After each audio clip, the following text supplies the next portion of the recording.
eléyìí má tún wá ga o. Gbajúmọ̀ òṣèrébìnrin tíátà ilẹ̀ wa Lizzy Anjorin fẹ̀sùn ńlá kan òṣèré akẹgbẹ́ rẹ̀ ìyẹn Bíọ́dún Òkèowó. Bó tilẹ̀ jẹ́ pé ọ̀pọ̀lọpọ̀ àwọn ènìyàn ló mọ̀ pé irọ́ ni ọ̀rọ̀ náà, ẹ gbọ́ ohun tó sọ. Mo ní jẹ́ nǹkan tí Bíọ́dún sọ ni ó ní gbogbo nǹkan tí Gistlover ń ṣe yẹn ó lọ́lọ́run ò ní jẹ́ ó lóun ò pray ẹ̀ kàn ṣe fún òun ọ̀kan ṣe fún ọmọ òun. Bíọ́dún was there for over 10 years killing other people's children to advertise her dead career. Ìyábọ̀ Alice Òjó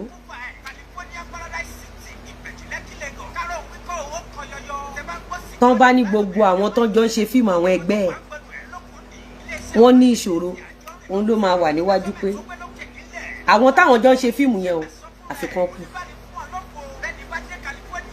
Ìyábọ̀ Òjó ló máa wà níwájú.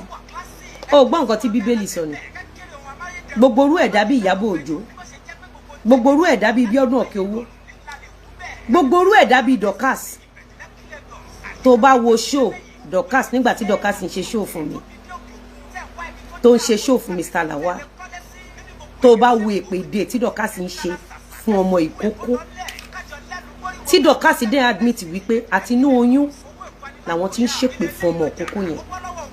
Èèyàn mélòó nu yín ló ti rí fídíò Dorcas tó admit pé àti kékeré làwọn tí ń ṣépè fún ọmọ ìkókó? Èèyàn mélòó ló ti rí? Èèyàn mélòó ló ti rí fídíò yẹn?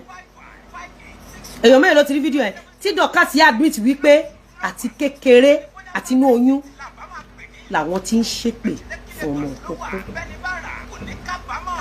Ẹ̀ṣẹ̀ tó lè ṣẹ̀yàn láyé yìí, tó lè ṣe èèyàn láyé yìí tí ò ní ìdáríjì níwájú Ọlọ́run àti ènìyàn, òun ni ẹ̀dá tí kò ṣẹ̀, tí kò rò ẹ́, tó dẹ̀ rò pé o fẹ́ pa. Because tó bá wo Ìyábọ̀ Òjó Dorcas ìyá wọn lókè lọ́hùn kò ṣe pọ́n máa bú yín wọ́n máa fi yín lẹ̀. Tẹ bá rí shows tí Dorcas ṣe fún Alhaji, tẹ bá rí shows tí Dorcas ṣe fún Alhaji, tẹ bá rí ohun tí Ìyábọ̀ Òjó ṣe fún Alhaji. Who is Alhaji? Mr. Lawal status tó dá dúró ní láyé ara ẹ̀. But who is Mr. Lawal? Lizzy Anjorin. Mr. Lawal is Lizzy Anjorin's clown. Ọjọ́ tán ti ń dún ẹ ní ìdókúdò bọ̀ mi ò fọjọ́ ọjọ́ kan dá sí rí Dorcas. Ọjọ́ tán ti ń gbé ìhòòhò ẹ jáde mi ò fi ọjọ́ kan dá sí rí. Even lẹ́yìn ìgbà tó o ṣẹ̀ ẹ̀ṣẹ̀ tí ò lè ní ìdáríjì, ìwọ náà ṣé o mọ̀ pé báwọn lọ Ọ̀dúnmàtà ọ̀sẹ̀ kẹta tó lọ Ọ̀dúnmàtà ló pààyàn. Ṣé tó bá ń ṣe Ìdúmàtà dé Dorcas ṣé ó tọ́ sí ẹ? Mi ò tí ì gbé evidence kankan jáde Dorcas.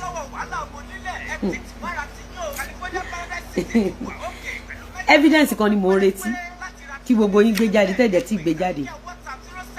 Ṣé tí mi ò bá fẹ́ Mr. Lawal, Dorcas ń ṣe 10 hours show fún Mr. Lawal per day. Mo ní per day 20 up to 18 hours per day. Dorcas sọjí gbogbo wọn ọmọ máa sọ pé ṣẹ́yìn ti fẹ́ jáde, ṣẹ́yìn ti fẹ́ olórí burúkú agbọ́tukúyọ̀ tó máa mọ sàárì àwọn ọmọ ẹ̀. Ìyẹn náà sọ pé ọkùnrin àgbẹ̀ obìnrin àgbà obìnrin àgbẹ̀ obìnrin àgbà.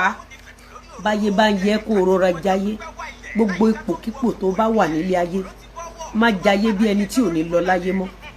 Kò dìgbà tó bá kú kó tó lọ láyé. Ṣẹ̀ṣẹ̀ rí mi lórí Facebook, máa wo Facebook. Gbogbo ipòkípò tó bá wà nínú ayé, Majesty, Majesty, I see you my sister on TikTok. Gbogbo ipòkípò tí Ọlọ́run bá ti tò ẹ́ sí nínú ayé, má jayé bí ẹni tí ò ní lọ mọ́. Sórí tó bá kú tó ń rì ẹ́ mọ́lẹ̀, Ọlọ́run kò fi àánú wá ẹ rí ni.